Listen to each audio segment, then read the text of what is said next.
good, guys? We're back at the Noosh gym, the hub of bodybuilding. We're going to hit a big pull session today. So as you all know, the judges' feedback is, fortunately I need bigger lats. So it's a lot of lat bias work, a lot of unilateral work. So we're going to dive into detail, give you the rundown of why we're doing certain movements, and enjoy it. Get after it.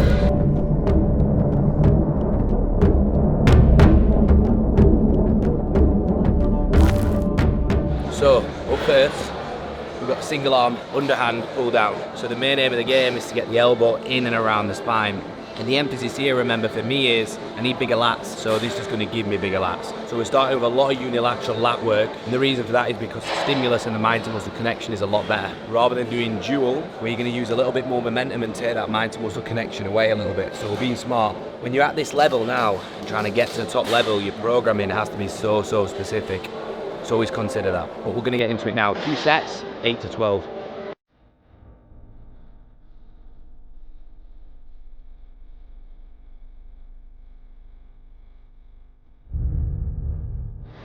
That's tough, but as you saw, last 2 reps, shoulder rotated a little bit forward, which means the tension's come off the lat.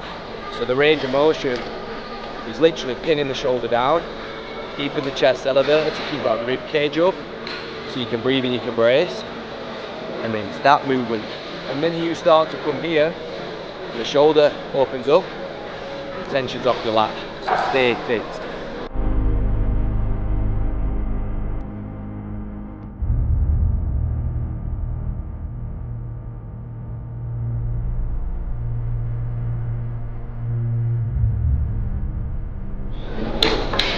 I actually forgot to say to the YouTube audience, I'm signed with BSN, so you'll be seeing a lot more of those supplements. Obviously, absolutely zero bad blood with Bulk, incredible supplement sponsor, looked after me for many years. Sometimes it's just time for a change. So we've signed with BSN, unbelievable supplement company again, and you'll see plenty more of their supplements.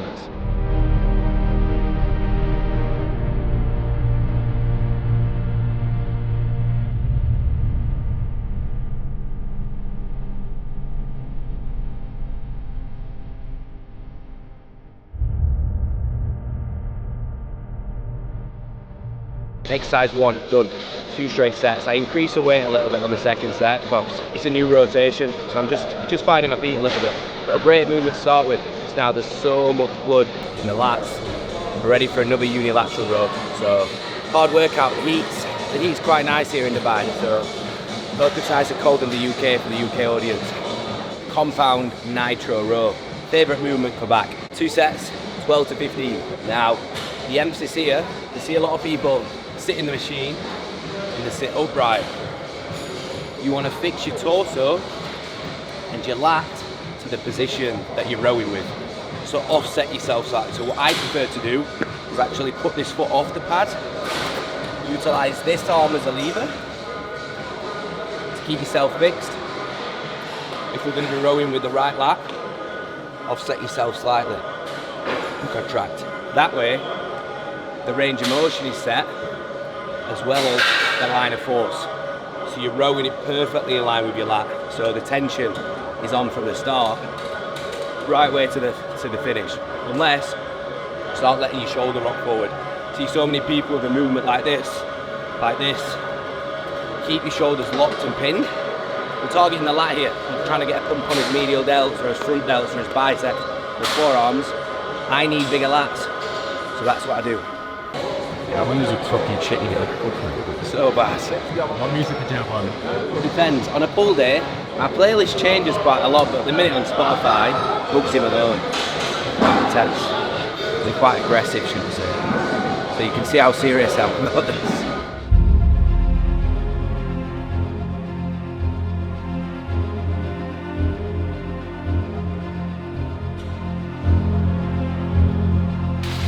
I'm not actually forcing many reps anymore because the execution of this movement is so important. So any forced reps there aren't really going to do what I need them to do.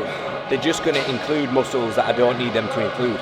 So the minute it breaks down, the minute I start to see a little bit of shoulder movement, set's done. Perfect weight there, 62 kilo and I managed 30 reps, so perfect within range. Do you think next set you're going to get some Taylor Swift on? Beyonce. You get some Beyonce. And remember to rest when you're doing unilateral movements. See, so many people jumping straight in, your heart rate's elevated. So localized fatigue is present. So chill, just relax, have a minute, get your heart rate back down, then back in. Get some Alicia Keys off. Alicia Keys.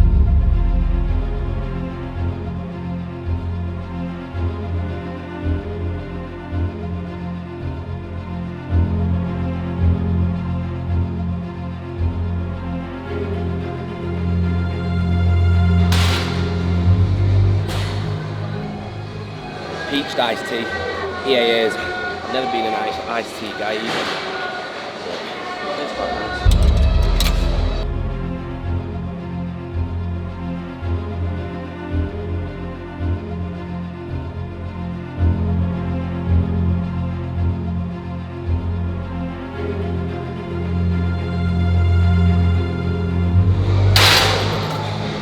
One important thing to remember with a row, especially a unilateral, is you are literally trying to wrap your elbow around your spine. So I see a lot of people in the row and they'll stop here. Take that elbow as far back as you can to really contract the muscle fibers within the lat. And again, on the eccentric portion, keep it nice and fixed. Think about your elbow scraping across the floor on the eccentric. Row, scrape that elbow, and the lat then will stay fixed and remain on with tension throughout the full set. So many people will be on the money here, off the money, on the money, off the money. You want to be on the money and in that chamber all the way through. So remember that.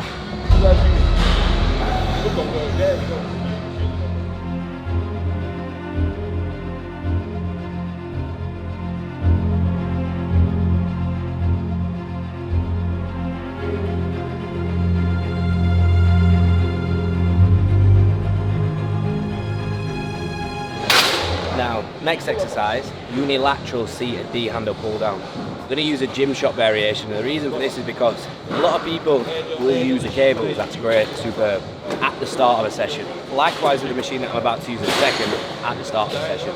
My lats are fairly fucked now, like they're pumped. So what we're going to try and do is just completely finish the lats off with a D handle. Gym shot variation, we've done them from this position to this position.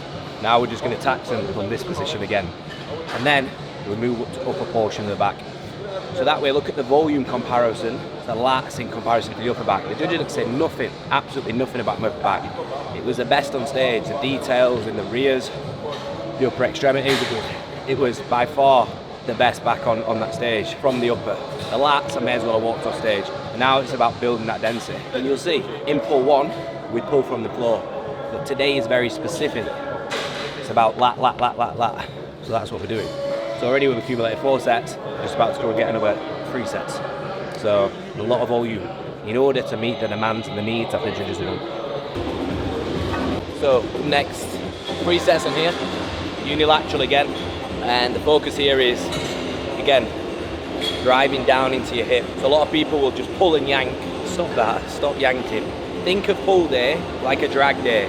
You're dragging the weight with your elbow into your lat position. If you can drag it down in this, all the way into your hip, think how big your lat is. You're going to attack all of that lat. And again, for me, this is probably like one of, if not the best, unilateral pull downs probably in the world, the gym shot rock. If you've got it in your gym, use it. Getting the right Beyonce song. We've gone Drake, play it safe. I preach everyone to listen to this song. Where you listen to it and what you're doing while I'm listening to it, no idea. It's a banger. Have you heard it? Mates. Puts you in the field. Again, with this, what did we say on the last row? Pivot off to the side that you're pulling down with or that you're rowing with.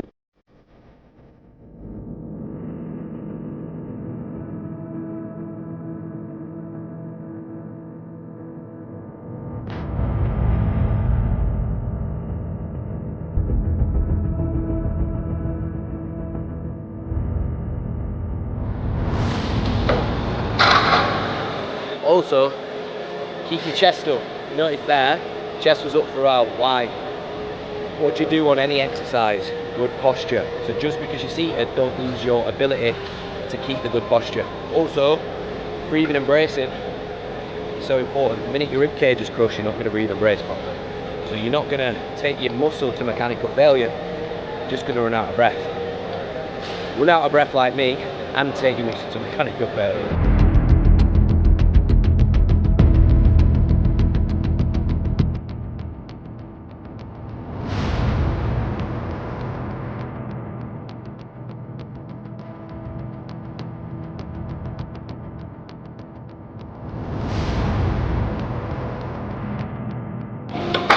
Not every set can be perfect, and that set weren't perfect. I didn't pivot to the side, so my knee wasn't in the correct position. It was a little bit off, but remember, on whatever journey you're on, you can't expect perfection. There's going to be road bumps along the way, so there's a minor road bump, and make sure the next set you execute to perfection.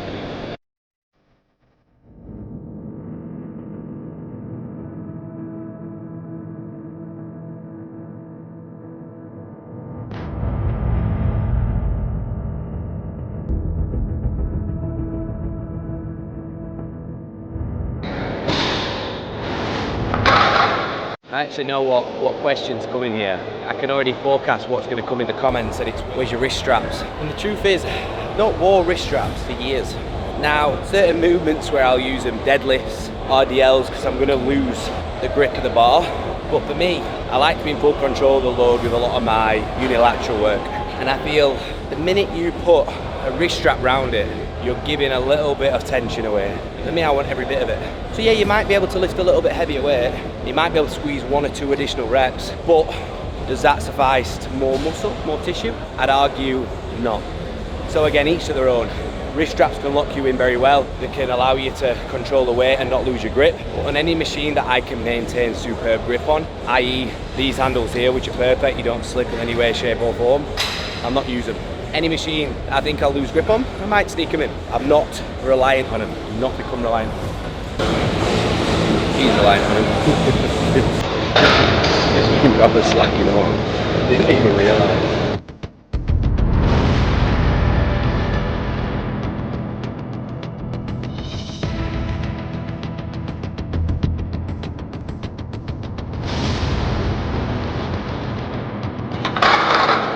So now we've got upper back lat pull down, one of my favourite movements for upper back. We've completely taxed the lats, the job's done there. So we want a little bit of upper back, rear delts, and then arms.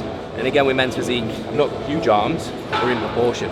So men's physique's not about chasing, oh I need way more muscle here, way more muscle here. It's like, if you're at that pro level, little refinements, and you see your physique like a piece of art, and you just, a little bit more volume here, a little bit more volume here, and top it up here. And that's all we're doing. So no big fat waist this time in this off season, no big sloppy midsections. It's just a refinement process to get the job done. The one thing you never have to worry about, whether you're on prep or in an off season, when you train out of Banus, is your step count. Pretty much there. We've only been in the gym like 45 minutes. You have to walk from one room to another, one room to another. So benefits and drawbacks.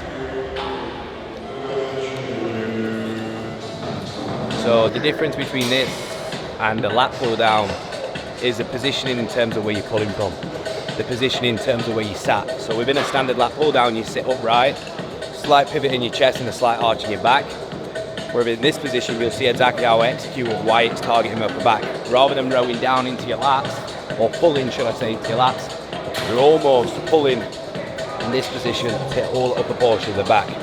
Because just because the judge's feedback was to get bigger lats, I don't then just stop training everything else, like my upper portion of my back. It's about just a little bit more density everywhere, so that's what we're going to do. It's a good finisher. 3 sets here, 8 to 12. So try this workout as well, let me know what you think. It's how to get an IFBB Pro back is what I call it, once I've got it.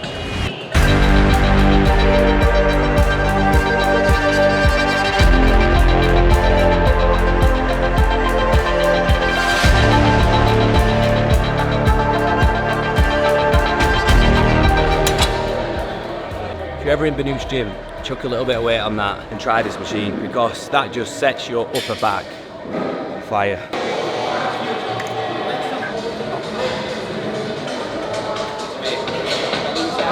Man of the people, always make time for people. No, she's lovely. She's actually teaching me a thing or two. Very good bodybuilder. That's why Dubai is so good, because you've got, in this gym, probably the most experienced coaches, the best athletes in the world. So I remember when I finished in Milan, I came into the gym, I was swollen, my face was blown up because I'd eaten a lot of food. And obviously I speak to my coach for everything, he's so good at that, but like just to get more opinions and stuff, and like people will always give you the reassurance that you need, or tell you that you're doing something wrong if you are. And I would urge people to visit, because it's built a community of people who want to win, and they want to see other people come and join that circle and win. So I talked around 2024 goals on episode 1. Get it on your goals for 2024. Visit Dubai.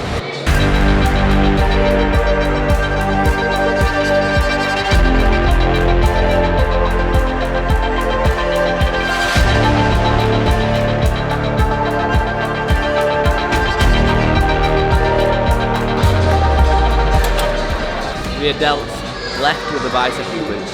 Your back doesn't feel like you could almost fly when you finish training it. It's either not big enough or not training correctly. So I say to a lot of my clients to improve their mind to muscle connection, don't be afraid to start posing after you've hit a couple of sets or after you've trained in a session, because that's where your mind to muscle connection with your muscle is going to be the best, because you've got blood flow in there. So a lot of people struggle to connect to certain muscles after you've trained that muscle. Pose, try and showcase it. And it'll improve your mind to muscle connection with it. 3 sets, 12 to 50, a little bit of lighter load with this. A lot of people swing this through, but just control it. Control it. Think about the rear delt and what we're actually targeting. And just control it from the start to the finish. Show you exactly how to execute.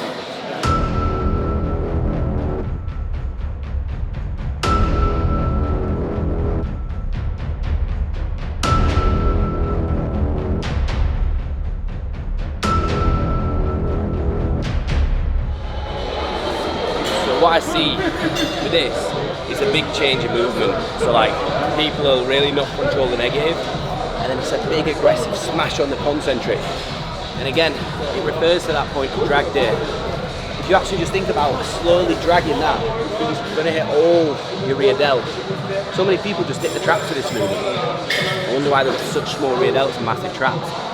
I'm thinking about just dragging it across the full range of motion, start to finish, to think what muscle am I actually working, rather than just shifting a load from A to B. Apply that to every movement, there'll be a lot more tension, a lot more hypertrophies. Position. Really like squatty at the moment. The only time I actually feel normal in my appearance, fairly confident minute, is in here. Take me out of here, self-esteem just drops. I'm tiny, but it's absolutely tiny, so I fit in. Put me at a normal beach club, I'm fucking huge. So just shows your surroundings can change how you feel. Your environment can too. But it's a good environment for what it serves now. Unbelievable.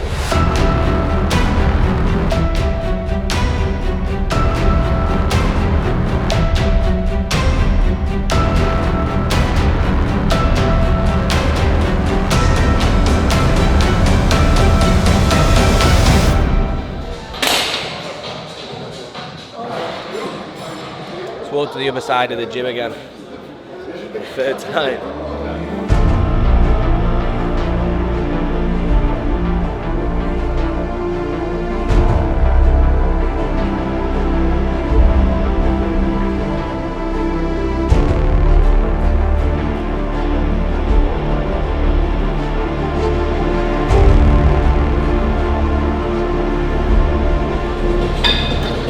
Final movement of the day is unilateral preacher curl. I don't need huge arms, but they help. They're in proportion, so we just keep the volume very similar. One thing that I've not talked around in today's session that you'll see a lot of across the full series is the focus on my abs in the midsection. 4 times a week I'm training them. At the start of every session, other than today, it's pretty intense, and they feel like fucking breeze blocks at the minute. So it's working. Funny question that seemed to keep popping up. Last prep was, when's your midsection going to come in? I was like, it's in, but the abs are just so weak. So hopefully one big off season on them we can see a change, and I'm sure if they come up with everything else, then it's lights out.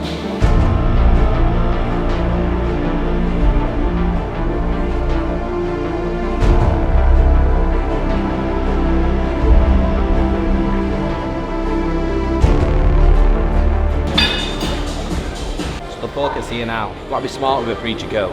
Again, it's unilateral because I feel it raw. It takes longer. Just literally drop your arm across that so your elbow is sat there. None of this where your elbow is in that position. It's going to limit your range of motion. You're just sitting, that's why I stand up and I'm shorter. So I just drop and it's that position.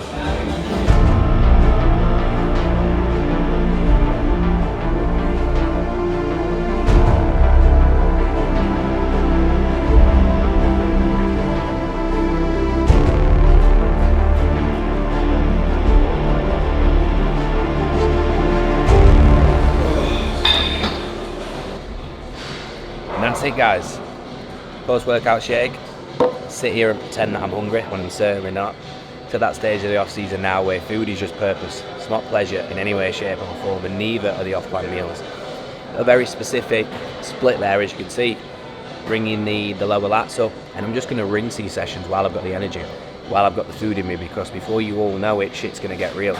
April will be here and prep will begin, the food will be getting dragged down, my mood will, and everything else will come down with it. So we're going to enjoy it, we're going to rinse it. But what's coming next? We're going to show you very specific training rotation. So how I've built my abs, what I'm doing specifically for ab work, how I'm bringing my legs up, because they're important.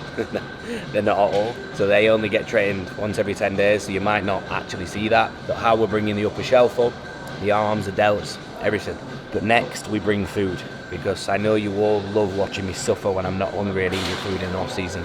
I think I'm eating about 3,800 calories on a training day. So I'm going to bring that to the next video and show you the meals that I'm actually eating, how I'm prepping and what I'm doing to stay on track, and how I'm not missing a single beat. But we started with a bang and we mean to go on with a bang. So as always, thank you for watching. Remember to comment what you want to see, like and subscribe, and we'll see you in the next one.